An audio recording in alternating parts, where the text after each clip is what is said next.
तो आइए क्लास को शुरू करते हैं, जिसके अंदर हम बात करने वाले हैं सीबीएसई टेस्ट सीरीज के लेक्चर नंबर 6 की, और जिसमें हम शुरू करेंगे बच्चों हैलोअल्केन्स और हैलोअरीन्स। यस, हमने ऑर्गेनिक केमिस्ट्री का टेस्ट पेपर स्टार्ट कर दिया है, जिसमें हम पहले चर्चा करेंगे हैलोअल्केन्स और हैलोअरीन्स की। तो चलिए क्लास को शुरू करते हैं बच्चों। पहला सवाल आप सबके सामने है, maximum number of molecules of CH3I that can react with a molecule of CH3NH2। यानी हमसे यह पूछा गया है कि CH3NH2 नाम का एक मॉलिक्यूल है, इसके साथ कितने CH3I के मॉलिक्यूल्स रिएक्ट कर सकते हैं। तो आइए देखते हैं कैसे होगा यह सवाल। तो हमारे सामने बच्चों CH3NH2, अगर हम इसके अंदर एक CH3I मॉलिक्यूल यूज करें, आपके हिसाब से क्या रिएक्शन होनी चाहिए?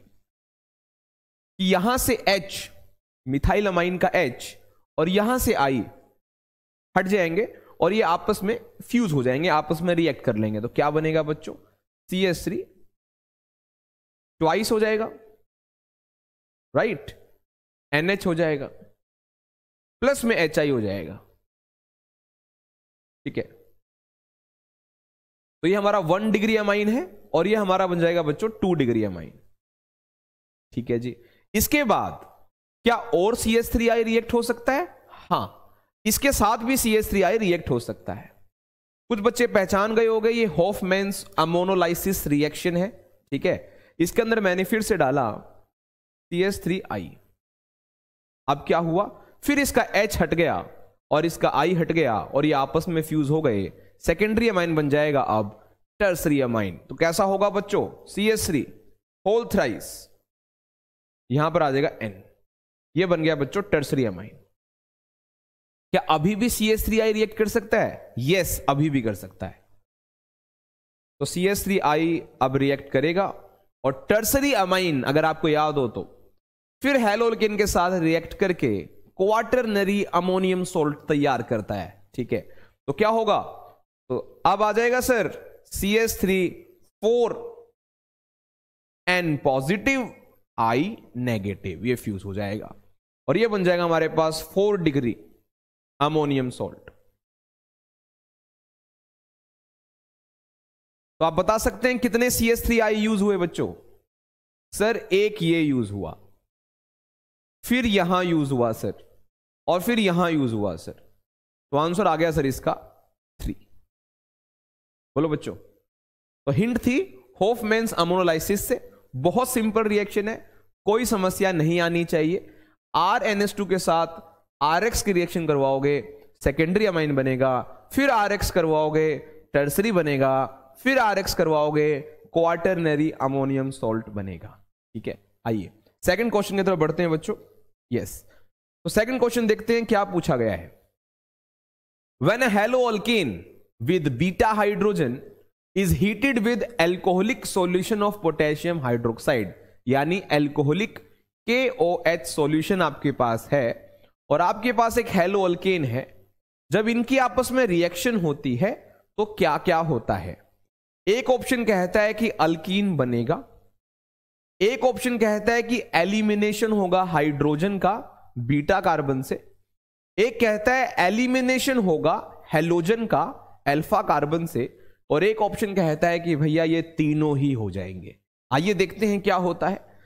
चलिए, कुछ बच्चे पहचान गए हैं कौन सी रिएक्शन है। तो सपोज करिए हमारे पास कोई भी हैलोअल्केन है, से CH3 CH2 से Br, हमारे पास ये हैलोअल्केन है। तो आप सब जानते हैं जिसके पास हैलोजन है उसे बोलेंगे अल्फा कार्बन, और इसके पड़ोसी यानी एडजेसेंट कार्बन को कहेंगे बच्चों बीटा कार्बन। अब इसके साथ रिएक्शन करवानी है अपनी एल्कोहलिक KOH।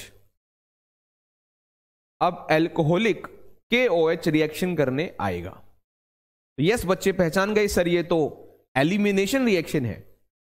एल्कोहलिक KOH का OH इस H को बुला लेगा जिसको बीटा कार्बन पर रखा गया है, और जो K है वो Br को बुला लेगा। तो क्या हो जाएगा? संदेशा भेजा गया है, रिएक्शन क्या होगी कि सर यहां से तो Br निकाल दीजिए अल्फा से, ठीक है जी, पड़ोसी कार्बन से सर हाइड्रोजन निकाल दीजिए, दोनों का सर आपने एक एक बॉन्ड कम कर दिया सर, तो ये आपस में डबल बॉन्ड बना लेंगे। प्लस Br जो है सर वो K के साथ चला जाएगा, KBr। और OH ने सर H को एब्स्ट्रैक्ट कर लिया, H को विड्रॉ कर लिया, तो वो H2O बन जाएगा सर। यस सर, प्रोडक्ट में अल्कीन मिलेगा। तो ये ऑप्शन तो ठीक है कि अल्कीन बनेगा, लेकिन बच्चों ये दो ऑप्शंस भी ठीक हैं। कैसे? कि अल्फा से हेलोजन ही गया है और बीटा से हाइड्रोजन ही गया है। तो बी ऑप्शन भी ठीक है, सी ऑप्शन भी ठीक है, डी ऑप्शन भी ठीक है। तो आंसर आ जाएगा बच्चों A, all of these. I hope आपको समझ में आ गया। The second question belongs to beta elimination reaction और ऑल्सो कॉल्ड डिहाइड्रोहेलोजिनेशन। इस रिएक्शन को डिहाइड्रो हेलोजिनेशन रिएक्शन भी कहते हैं, क्योंकि इसमें से हाइड्रोजन भी जा रहा है और हेलोजन भी जा रहा है। हाइड्रोजन भी जा रहा है और हेलोजन भी जा रहा है, इसलिए इस रिएक्शन को हम डिहाइड्रो हेलोजिनेशन रिएक्शन भी कहते हैं। उम्मीद करते हैं आपको सेकंड क्वेश्चन भी समझ में आ गया होगा और ऑब्वियसली आपको आता ही होगा। चलिए अगले सवाल की तरफ बढ़ते हैं बच्चों। Third question, the compound formed on heating chlorobenzene with chloral. Chlorobenzene की रिएक्शन क्लोरल से करवाई जा रही है in the presence of sulphuric acid, तो क्या होगा? आइए देखते हैं। तो बच्चों जो क्लोरोबेंजीन है वो होता है ऐसा, ठीक है जी, और क्लोरल होता है बच्चों ऐसा, C डबल बॉन्डो, राइट। एक उसके पास H होता है, एल्डिहाइड होता है, और दूसरे कार्बन के पास 3 क्लोरीन होते हैं। इसको क्लोरल बोलते हैं। तो बच्चा तो पहचान गया। सर फिर एक क्लोरोबेंजीन रिएक्ट नहीं करेगा सर, 2 क्लोरोबेंजीन रिएक्ट करेंगे सर, ठीक है सर। ये अपना ऑक्सीजन छोड़ेगा और दोनों क्लोरोबेंजीन अपने पैरा कार्बन से हाइड्रोजन को निकाल देंगे सर। तो पैरा पोजीशन से 2 हाइड्रोजन निकल जाएंगे, यहां से O निकल जाएगा सर। सल्फ्यूरिक एसिड आप जानते हो सर एक डिहाइड्रेटिंग एजेंट होता है, तो वाटर यहां से निकलना ही था सर, और हमारा DDT बन जाएगा। कैसे बनता है वो मैं आपको दिखा देता हूं, ठीक है, देखना ध्यान से बच्चों। ये हमारा क्लोरोबेंजीन है, 2 क्लोरोबेंजीन लगते हैं बच्चों, ठीक है। यहां पे जो हाइड्रोजन होता है, यहां पे जो हाइड्रोजन होता है बच्चों, वो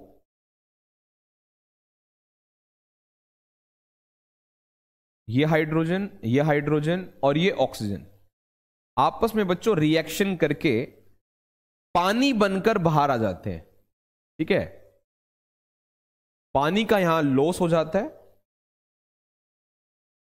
यहां से ऑक्सीजन और ये दोनों हाइड्रोजन, और हमारा प्रोडक्ट क्या बनता है वो देखने वाली बात है। वो देख लीजिए क्या होता है। ये रहे वो 2 क्लोरोबेंजीन, ठीक है।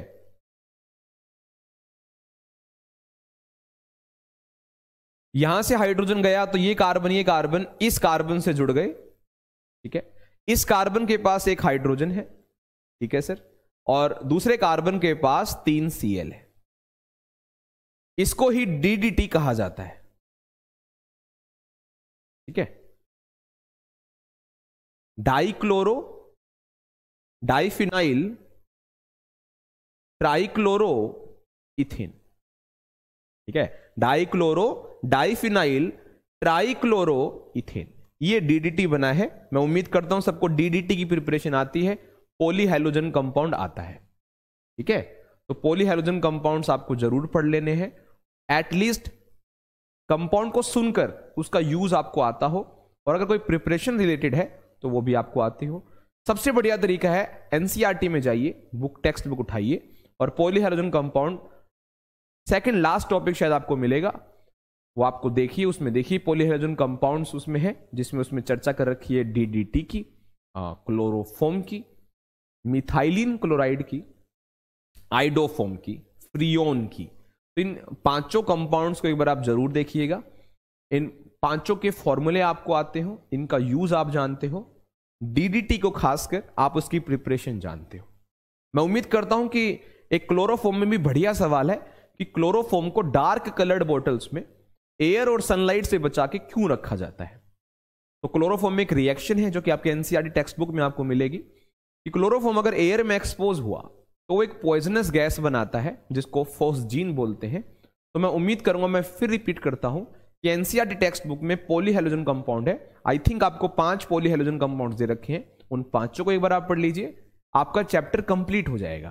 ठीक है, उनको इग्नोर नहीं कीजिएगा। आइए अगले सवाल की तरफ चलते हैं बच्चों। 4th क्वेश्चन, इनमें से पहचानिए फिंकलस्टीन रिएक्शन कौन सी है। If you know the naming reactions, तो फिंकलस्टीन रिएक्शन आयोडोबेंजीन बनाने के काम आती है। ठीक है, आयोडोबेंजीन यानी आई लगाना हो आपको बेंजीन के ऊपर, या आपको ओपन कार्बन चेन के ऊपर आई लगाना हो। लेकिन जो फिंकलस्टीन रिएक्शन हमें बताई जाती है उसके अंदर हमारे पास एक हैलोअल्केन होता है RX, उसके अंदर हम NaI डालते हैं या KI डालते हैं। ड्राई एसीटोन की प्रेजेंस में हैलोजन एक्सचेंज हो जाता है और हमारे सामने जो है आयोडो अल्केन तैयार हो जाता है। तो मेरे हिसाब से अगर आपको दिखाई दे रहा है तो A ऑप्शन आएगा।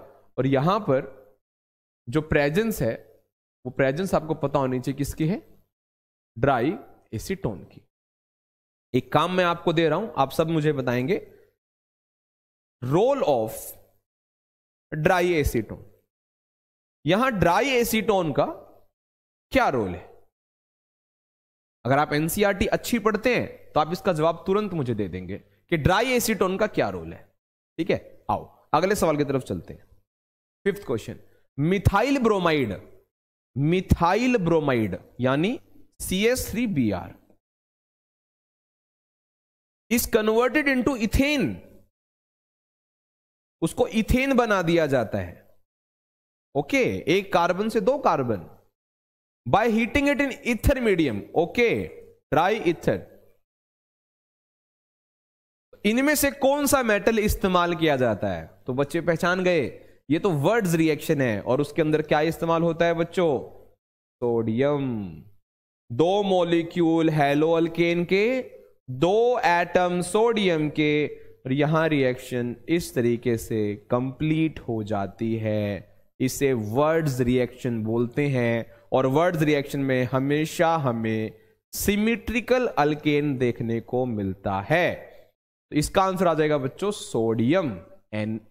इसका आंसर आ जाएगा बच्चों सोडियम Na डालने से एक हैलोअल्केन अपने कार्बन को ट्वाइस यानी डबल कर लेता है। ठीक है, उम्मीद करते हैं आपको ये रिएक्शन आती ही होगी। Wurtz reaction, Fittig reaction and Wurtz Fittig reaction, तीनों में यही कॉमन है कि सोडियम मेटल को डालिए और ट्वाइस कर लीजिए हैलोअल्केन या हैलोअरीन जो भी आपने ले रखा है। ठीक है, आइए next question 6th, what are diastereomers. ये डाइएस्टीरियोमर्स क्या होते हैं ये आपको बताना है। तो बच्चों चैप्टर के अंदर एक शब्द है ऑप्टिकल आइसोमर्स, राइट, जिसमें आपने एक शब्द सब वर्ड पढ़ा है उसके अंदर एनेंशियोमर्स। एनेंशियोमर्स आपने पढ़ा है कि ये मिरर इमेजेस होती हैं और एक दूसरे के ऊपर सुपर इंपोज नहीं हो पाती हैं, मतलब एक दूसरे को कवर नहीं कर पाती हैं। Non superimposable mirror images are enantiomers. ठीक है, लेकिन वो नॉन सुपर इंपोजेबल हो, 2 फॉर्मूले, नॉन सुपर इंपोजेबल हो लेकिन मिरर इमेजेस ना हो, वो होते हैं डायस्टीरियोमर्स। ठीक है, तो डायस्टीरियोमर्स होते हैं जो कि मिरर इमेजेस नहीं है लेकिन 2 ऐसे फॉर्मूले हैं जो एक दूसरे के पूरक हैं, आइसोमर्स हैं, लेकिन एक दूसरे के ऊपर नॉन सुपर इंपोजिबल रहते हैं लेकिन मिरर इमेजेस नहीं है। एनेंशियोमर्स से अलग हैं, ध्यान रखिए। जैसे मैं लिख देता हूं, those molecular substances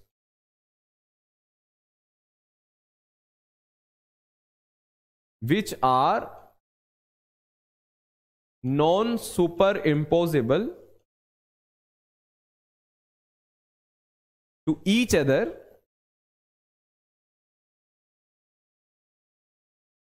but are not mirror images.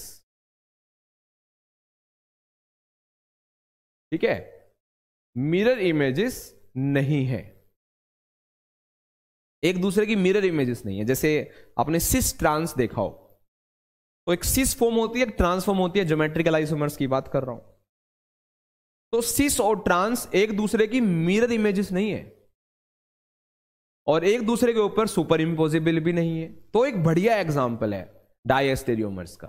ठीक है, मैं फिर रिपीट कर देता हूं, मिरर इमेजेस नहीं है। मिरर इमेजेस जो होती हैं वो एनेंशियोमर्स हैं, ये मिरर इमेजेस नहीं है। ठीक है, ध्यान रखिएगा। चलिए आगे बढ़ते हैं। 7th, give the IUPAC name of C6H5CS2CS2Cl। इसका IUPAC नेम चाहिए। तो यार ये अगर आप दिखाएं इसको 7th क्वेश्चन को, इन्होंने आपको दिया है बेंजीन, उसमें CS2 है, फिर CS2 है, फिर Cl है।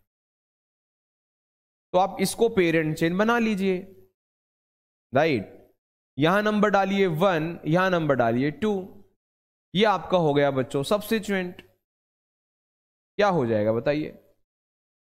1 पे क्लोरो है, ठीक है, 2 पे फिनाइल है, इथेन। ठीक है, क्या हो जाएगा? 1 क्लोरो हो जाएगा, 2 फिनाइल हो जाएगा,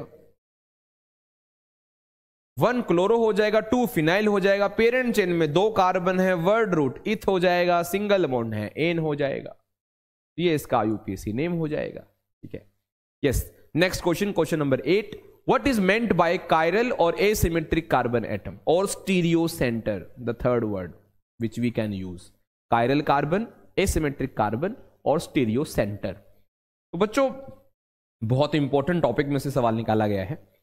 आपको पता होना चाहिए कि एक सब्सटेंस ऑप्टिकली एक्टिव होने के लिए, ऑप्टिकली एक्टिव आप समझते हैं, आ रही प्लेन पोलराइज लाइट को या तो लेफ्ट की तरफ या तो राइट की तरफ रोटेट कर दे, ऐसे सब्सटेंसेस को ऑप्टिकली एक्टिव कहते हैं।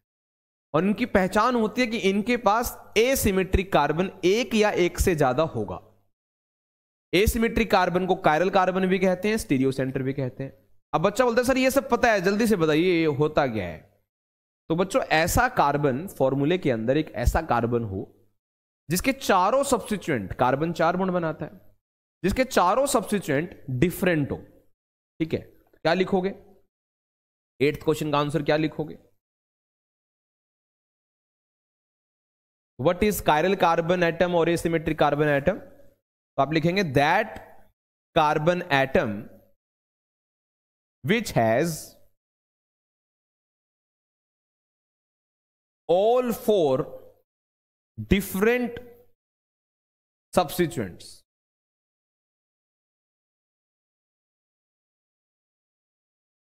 चारों के चारों डिफरेंट हो। एग्जाम्पल देता हूं, जैसे मैंने बच्चों बना दिया CH3 CH OH CS2 CS3, यानी ब्यूटेन टू ओल। ठीक है, ब्यूटेन टू ओल बना दिया। तो इसमें 4 कार्बन है।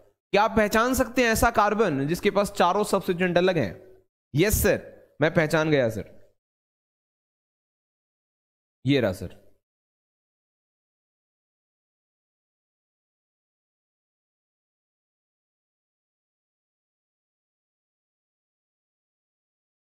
ये वाला कार्बन है सर, ये वाला कार्बन है सर। कैसे है? देखो, ध्यान से देखना।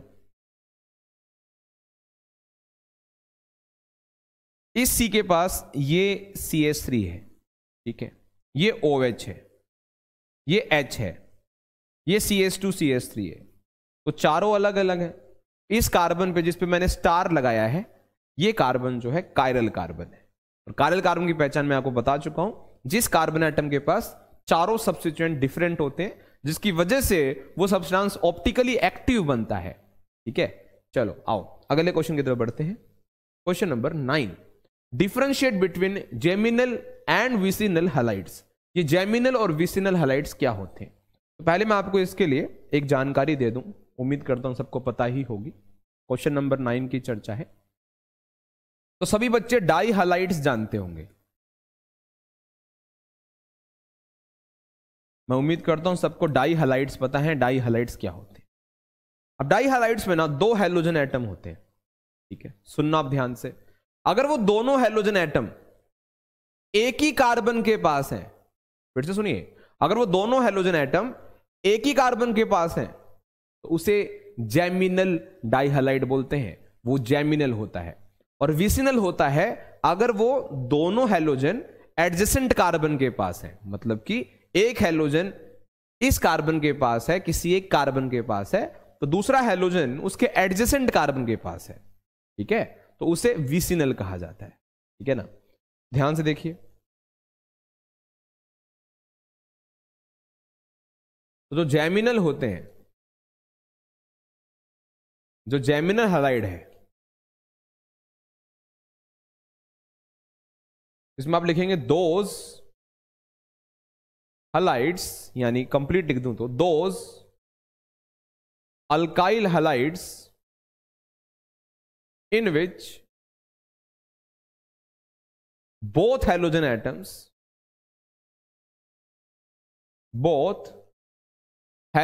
atoms are present on same carbon atom, ठीक है, उसे जैमिनल बोलते हैं। एग्जाम्पल देता हूं बच्चों में आपको, ध्यान से देखिएगा।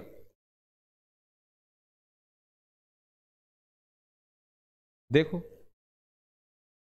तो 2 हैलोजन है, सेम कार्बन के ऊपर है, तो ये जैमिनल हो गया, ठीक है। आओ विसिनल की बात कर लेते हैं। ये विसिनल कैसा होता है?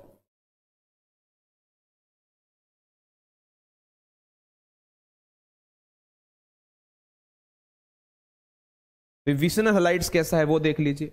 तो जो विसिनल होता है ना बच्चों, उसमें जैसे ये 2 हैलोजन एक ही कार्बन के ऊपर है ना, उसमें एक हैलोजन एक कार्बन के ऊपर और दूसरा एडजेसेंट कार्बन के ऊपर होता है, दूसरे वाला एडजेसेंट कार्बन के ऊपर होता है, ठीक है। तो ये क्या होते हैं? दोज अल्काइल हैलाइड्स इन विच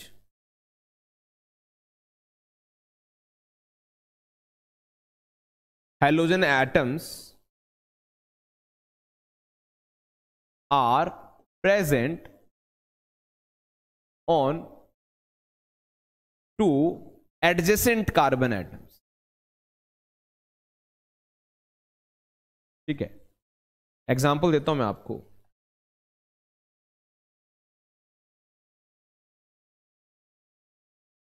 जैसे ये हो जाए बच्चों,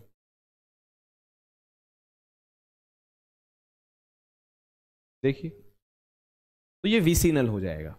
उम्मीद करते हैं आपको जैमिनल और विसिनल क्लियर है। स्क्रीनशॉट लेना आप ले सकते हैं, बाकी मैं समझता हूं बच्चे को आता ही होगा, ठीक है। नेक्स्ट क्वेश्चन की तरफ चलते हैं। इसमें कंप्लीट करना है और अपने को एक मेजर प्रोडक्ट बताना है।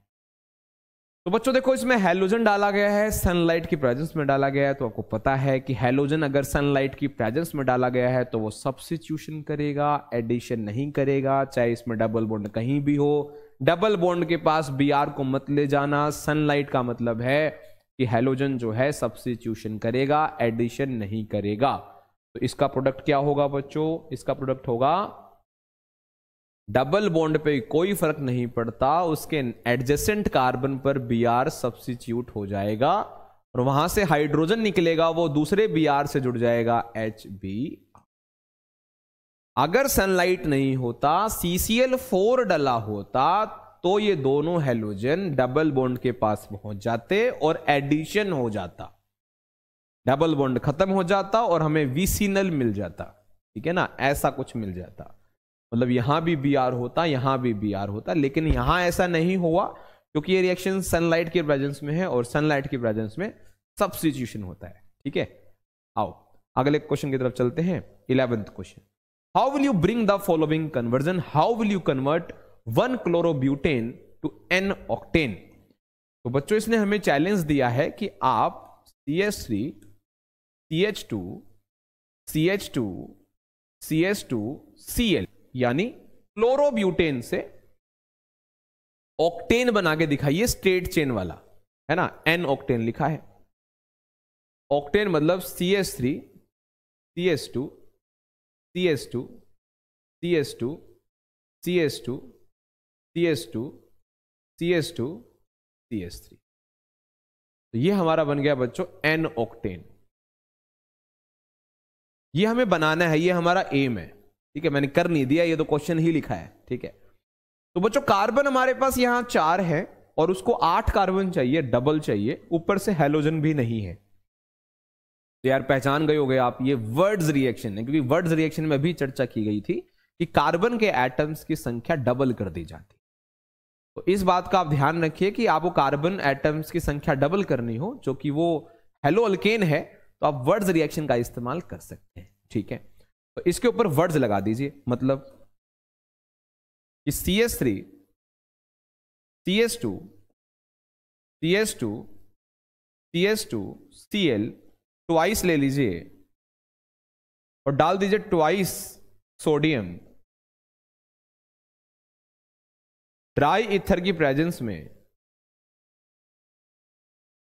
और ये हो जाएंगे बच्चों हमारे पास 8, मतलब CH3 CH2 CH2 CH2 CH2 CH2 CH2 CH3 plus में 2 NaCl।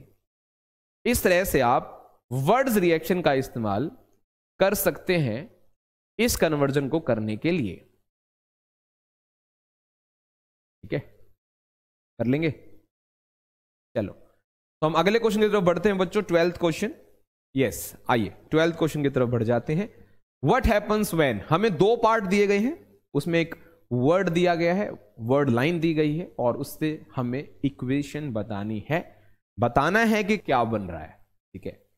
तो इसने कहा है कि propene is treated with HBr in the presence of peroxide, कि प्रोपीन की रिएक्शन करवाइए, प्रोपीन्स नहीं बच्चों, प्रोपीन, ठीक है। तो प्रोपीन क्या होता है देखिए, CH3, प्रोपीन मतलब 3 कार्बन और डबल बॉन्ड होना चाहिए, ये देखिए ये प्रोपीन हो गया। फर्स्ट पार्ट हम कर रहे हैं, प्रोपीन की रिएक्शन करवानी है HBr से, ओके करवा देंगे HBr पर ऑक्साइड की प्रेजेंस में, कोई बात नहीं, पर ऑक्साइड ले लेंगे, कोई दिक्कत नहीं है। तो यार देखो HBr अगर आप पर ऑक्साइड की प्रेजेंस में डाल रहे हो तो एंटी मार्कोवनिकोव्स रूल फॉलो करना पड़ेगा, शॉर्ट में कहूं तो एंटी मार्कोवनिकोव मतलब यही शॉर्ट है यार। तो आपको एंटी मार्क्स रूल इस्तेमाल करना पड़ेगा। एंटी मार्क्स रूल में क्या होता है कि जो अटैकिंग रिएजेंट होता है उसका जो नेगेटिव पार्ट होता है, जैसे यहां पे Br है, जो Br है वो वहां पर जाएगा रहने के लिए जहां पर हाइड्रोजन ज्यादा है अराउंड द डबल बॉन्ड। तो डबल बॉन्ड पर फोकस करना है और मुझे बताइए हाइड्रोजन CH के पास ज्यादा है कि CH2 के पास ज्यादा है। तो यस करेक्ट है आप, CH2 के पास ज्यादा है, तो Br CH2 के पास आएगा और जो H है वो CH के पास जाएगा। ये होता है एंटी मार्कोवनिकोव्स रूल। तो क्या बन जाएगा, CH3 CH2 CH2 Br, double bond खत्म हो गया। एक बॉन्ड इसलिए खत्म हो गया क्योंकि आपने एडिशन करना है, ठीक है। एंटी मार्कोवनिकोव रूल लगाया गया और इसका नाम लिख दीजिए, क्या बन गया, तो ये बन गया हमारा ब्रोमो प्रोपेन, ठीक है। 1 ब्रोमो प्रोपेन लिख सकते हो, कोई दिक्कत नहीं। आइए सेकंड पार्ट देखते हैं, सेकंड पार्ट में क्या चर्चा है। सेकंड पार्ट में कहता है कि बेंजीन है, it is treated with methyl chloride, okay. तो बेंजीन लेते हैं, इसके रिएक्शन करवाते हैं मिथाइल क्लोराइड यानी CH3Cl in the presence of AlCl3, in the presence of AlCl3। तो बच्चा पहचान गया सर ये तो फ्रेडल क्राफ्ट अल्काइलेशन है। तो फ्रेडल क्राफ्ट अल्काइलेशन है तो उसमें आपको पता है क्या करते हैं, अल्काइल ग्रुप को ले जाते हैं, ठीक है, बेंजीन के ऊपर, है ना। तो अल्काइल पार्ट यहां आ जाता है, यहां से H निकलता है, वो Cl से जुड़ जाता है, HCl, ये बन गया। इसको बोलते हैं टोल्विन। यहाँ टोल्विन इज फॉर्म्ड, इसमें आ जाएगा टोल्विन इज फॉर्म्ड। मैं चाहूंगा हर बच्चे को पता हो कि AlCl3 का रोल यहां पर क्या होता है। AlCl3 बच्चों हैलोजन कैरियर का काम करता है, हैलोजन को अपने पास कैरी करके रखता है जब तक हाइड्रोजन आ रहा है, ठीक है, तो ये हैलोजन कैरियर होता है। और ये आपको पता ही है कि ये लुईस एसिड भी है ना, इलेक्ट्रॉन डेफिशिएंट है, ठीक है जी। और ये एक इलेक्ट्रोफिलिक सब्स्टिट्यूशन रिएक्शन का एग्जाम्पल है। यहां पर CH3 पॉजिटिव एक इलेक्ट्रोफाइल की तरह काम करता है क्योंकि इलेक्ट्रोफाइल ही है, और रिंग पर जाता है, H को सब्स्टिट्यूट कर देता है, तो ये रिएक्शन कहलाती है इलेक्ट्रोफिलिक सब्स्टिट्यूशन रिएक्शन। मुझे उम्मीद है आप सभी को इलेक्ट्रोफिलिक सब्स्टिट्यूशन रिएक्शंस आती हैं, ठीक है। तो फर्स्ट और सेकंड दोनों पार्ट हमने कर दिए। आ जाइए 13th क्वेश्चन पे। Which compound in each of the following pairs will react faster in SN2 reaction. तो SN2 रिएक्शन करवानी है बच्चे, OH माइनस एक न्यूक्लियोफाइल है, वो अटैक करने जाएगा और SN2 वाली मैकेनिज्म फॉलो करेगा। तो आप जानते हैं SN2 मैकेनिज्म में जो रिएक्टिविटी ऑर्डर है, जो रिएक्टिविटी ऑर्डर है SN2 में, वो है 1 डिग्री बेहतर है, फिर 2 डिग्री बेहतर है, फिर 3 डिग्री बेहतर है, ठीक है। और इसके साथ साथ अगर डिग्री सेम हो तो लिविंग ग्रुप ऑर्डर भी हम जानते हैं, फिर हैलोजन को देखा जाता है। चलो वो देखते हैं, क्वेश्चन पर डिपेंड है। तो पहले क्वेश्चन को देखते हैं बच्चों, फर्स्ट पार्ट क्या है। यस, फर्स्ट पार्ट देखते हैं क्या है। तो आपको कह रखा है CH3Br है और CH3I है। तो भाई देखो दोनों में ही एक एक कार्बन है, डिग्री का अंतर है नहीं, सेम डिग्री में है कार्बन। तो जिसके पास जितना बड़ा हैलोजन होगा उसको हटाना उतना ही आसान होगा। सब जानते हैं SN2 और SN1 दोनों का एंड रिजल्ट सेम होता है कि हैलोजन को सब्स्टिट्यूट करके एक न्यूक्लियोफाइल ऐड करना होता है, न्यूक्लियोफाइल लगाना होता है, हैलोजन को हटाना होता है। दोनों में यही होता है, बस दोनों में करने का तरीका अलग होता है। SN2 में बॉन्ड का बनना यानी न्यूक्लियोफाइल का आना और हैलोजन का जाना यानी बॉन्ड का टूटना एक साथ होता है, तो सिंगल स्टेप की रिएक्शन होती है, ठीक है। तो हम उसी की बात कर रहे हैं। तो वो देखती है क्राउड को, दोनों में देखो सेम कार्बन है तो क्राउड तो सेम है। तब आप हैलोजन को देखोगे, जिसके पास जितना बड़ा हैलोजन होगा उसको हटाना उतना ही आसान होगा। तो फर्स्ट का आंसर आ जाएगा बच्चों CH3I as I minus is better leaving group, ठीक है ना। तो आपको ऑर्डर याद होगा जिसमें F माइनस से बढ़िया Cl माइनस से बढ़िया Br माइनस और सबसे बढ़िया लीविंग ग्रुप है I माइनस। आइए सेकंड पार्ट करते हैं बच्चों। तो सेकंड पार्ट में कहा है कि एक आपके पास है 3 डिग्री, ये टर्सरी है, और ये एक है आपके पास एक कार्बन। तो यार तुम्हें पता है कि 3 डिग्री सबसे घटिया होता है रिएक्टिविटी में SN2 के अंदर। तो इसका आंसर आ जाएगा CH3Cl as 3 degree alkyl halide has greater extent of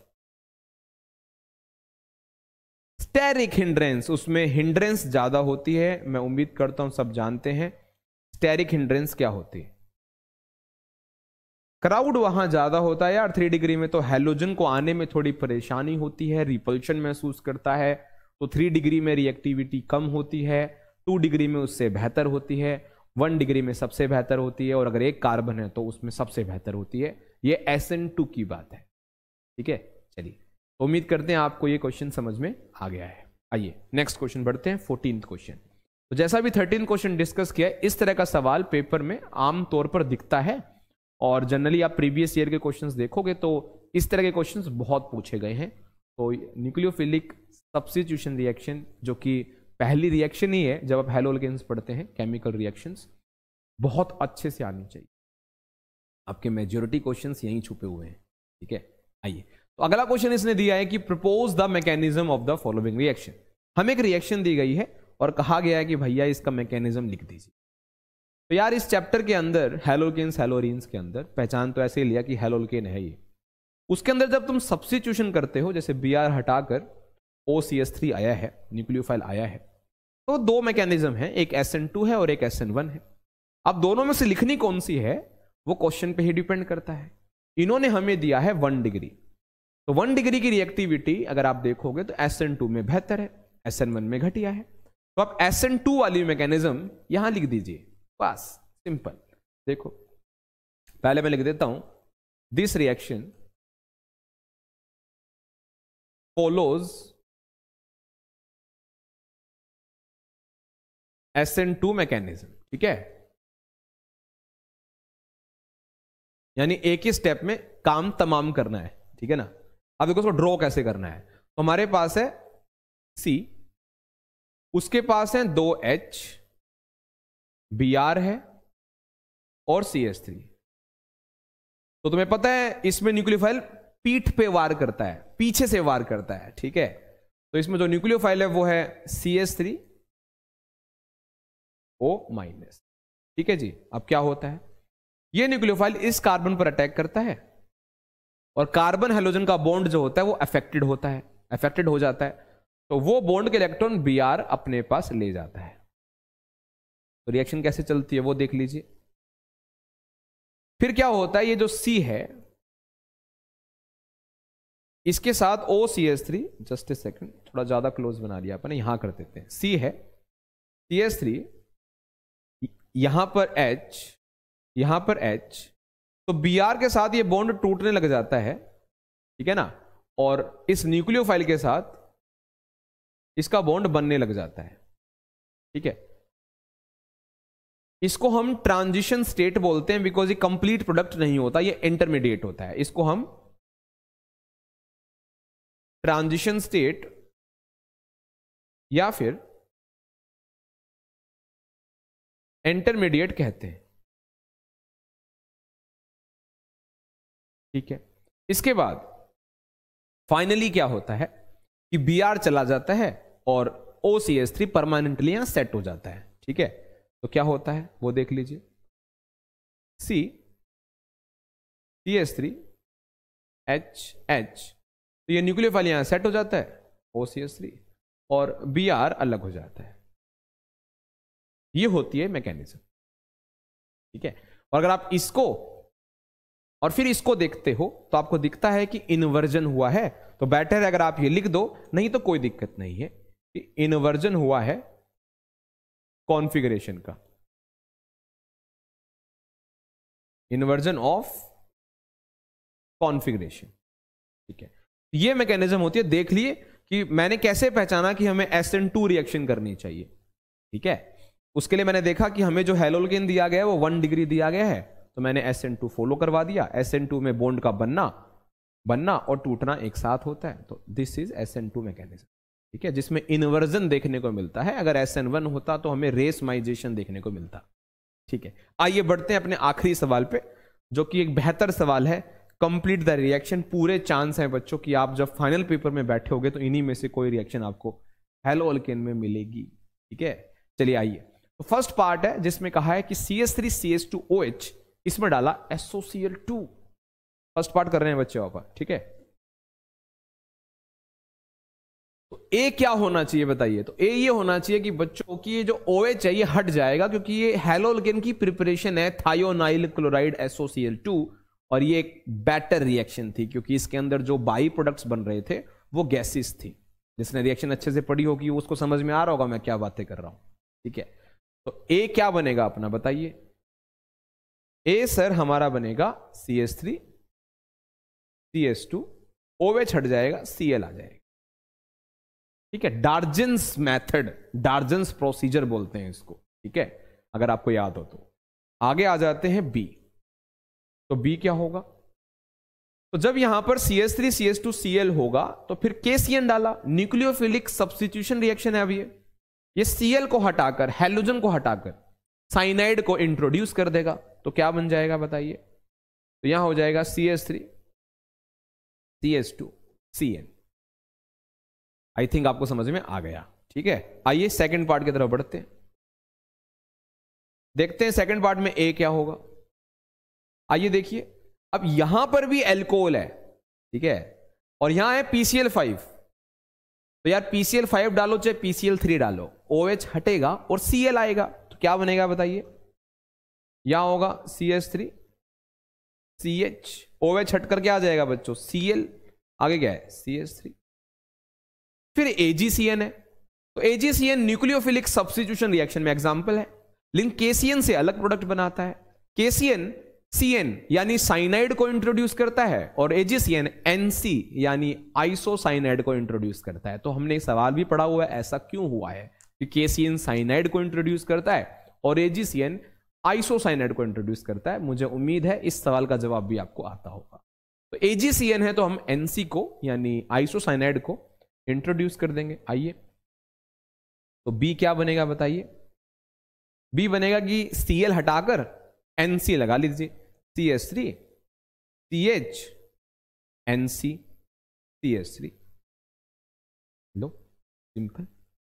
उम्मीद करते हैं आपको दोनों पार्ट समझ में आ गए। आइए आगे बढ़ते हैं। थर्ड पार्ट कि CH3 CH2 Cl में डाला AgNO2। अगेन ये भी एक न्यूक्लियोफिलिक सब्स्टिट्यूशन रिएक्शन का एग्जांपल है, जिसमें AgNO2 डाला है तो वो NO2 को इंट्रोड्यूस कर देगा, और अगर KNO2 होता तो ONO इंट्रोड्यूस हो जाता। यहां क्या बनेगा? यहीं लिख देते। यहां क्या बनेगा बच्चों? CH3 CH2 NO2, Cl की जगह पे NO2 आ जाएगा प्लस AgCl। ठीक है, बाई प्रोडक्ट आपको दिखाना है तो आप दिखा सकते हैं, हालांकि A सिर्फ यही है। ठीक है, आओ फोर्थ पार्ट देखते हैं। फोर्थ पार्ट में अपने को एक हैलो अल्केन दिया हुआ है और अपने को दिया हुआ है भैया ट्रिपल बॉन्ड वाला एक कंपाउंड जिसमें Na लगा हुआ है। ठीक है, और अपने को बताना है क्या बनेगा। तो बच्चों ये रिएक्शन आपको याद होगी, हाइयर अल्काइन बनाने के रिएक्शन है। बड़ा अल्काइन अगर आपको बनाना है तो इस रिएक्शन का इस्तेमाल कर सकते हैं। यहां से Na चला जाएगा, ठीक है, सॉल्ट है ये, और यहां से Cl चला जाएगा तो NaCl बन जाएगा। लेकिन A वो नहीं है, A है जो बच गया वो क्या? यहां बचा C ट्रिपल बॉन्ड CH और यहां बचा CH3 होल ट्वाइस CH, ये आपस में जोड़ दीजिए तो क्या होगा बताइए? हम फोर्थ क्वेश्चन की बात कर रहे हैं, उसमें A पूछा गया है, तो बहुत सिंपल है यार। क्या बनेगा? यहां से लिखना शुरू करते हैं, CH3 होल ट्वाइस, राइट। आगे क्या है? CH, Cl जा चुका है, यहां क्या है? C, यहां से Na जा चुका है, ट्रिपल बॉन्ड CH, हमारा ये बन जाए। ठीक है, बोलिए बच्चों, आओ आगे बढ़ते हैं। फिफ्थ सिक्स्थ ये लास्ट है, इसके बाद पेपर हमारा खत्म, आज का लेक्चर खत्म। ठीक है, आइए। तो उम्मीद करूंगा भैया कि लगभग सारे सवाल आपको आते थे, बल्कि सारे ही आते होंगे। शायद क्या होता है, सारे ही सवाल आते होंगे, नहीं आते होंगे तो अब आता होगा। ठीक है, चलिए फिफ्थ पार्ट करते हैं। CH3 CH2 CH2 Cl plus CH3 COO Ag, A और B बताइए। बताइए यार, ध्यान से देखिएगा। तो हम कर रहे हैं फिफ्थ पार्ट, उसमें हमसे A पूछा गया है, पहले A बता देते हैं। A और B ही पूछे गए हैं तो दोनों ही बता देते हैं। A क्या होगा पहले वो देख लीजिए। हालांकि A भी कुछ भी दिखा सकते हो यार, दो प्रोडक्ट बनते हैं इसमें। यहां से Cl जाएगा, यहां से Ag जाएगा, तो एक तो AgCl बनेगा, कंफर्म्ड है। जो बच गया वो आपस में जोड़ दीजिए। क्या बच गया देखिए, CH3 CH2 CH2, Cl गया, यहां से Ag गया, क्या है ये? CH3 COO, मतलब O C CH3, एस्टर बन गया बच्चों, ये एस्टर बन गया। ठीक है, सिक्स्थ पार्ट देखते हैं। देखते हैं इसने क्या पूछा है। यहां पर प्रोडक्ट क्या बनेगा? तो बच्चों यार ये तो तुम जानते हो, ये वर्ड्स रिएक्शन है, इसको डबल लिख दो, Br हटा दो, वो Na के साथ चला जाएगा। क्या बनेगा बताइए? सर यहां पर बनेगा CH3 whole twice CH, Br चला जाएगा, फिर रिपीट हो जाएगा CH CH3 whole twice plus 2Na Br। बताइए। तो that's all from the lecture, और खत्म हो गया हमारा टेस्ट सीरीज का हैलो अल्केन्स और हैलोरीन्स के ऊपर वीडियो लेक्चर भी। उम्मीद करते हैं आप सभी को टेस्ट सीरीज समझ में आ रही होगी, आप अच्छे से इसको कर रहे होंगे। और इसी तरीके से मैं क्लास 11 और क्लास 10 का भी शुरू करने वाला हूं टेस्ट सीरीज। और आप क्लास 12 के जो स्टूडेंट्स हैं अपनी तैयारी को प्रॉपर बढ़िया रखिए। डेट शीट आ चुकी है, आप सबको पता ही है। और चैप्टर्स को मेरे साथ साथ तो करिए ही, मतलब एज अ रिवीजन पार्ट ही है कि आप टेस्ट पेपर मेरे साथ कर रहे हैं। टेस्ट सीरीज करने का मतलब ही यही होता है कि आपने एक बार अपनी तरफ से चैप्टर कर लिया है और you are testing yourself कि आप कहाँ स्टैंड करते हैं इन 15 क्वेश्चंस के ऊपर। तो चलिए अगली क्लास में मिलते हैं, वहां पर हम डिस्कस करेंगे अगले चैप्टर को जिसका नाम होगा एल्कोहल, फिनोल एंड ईथर। ठीक है, थैंक यू।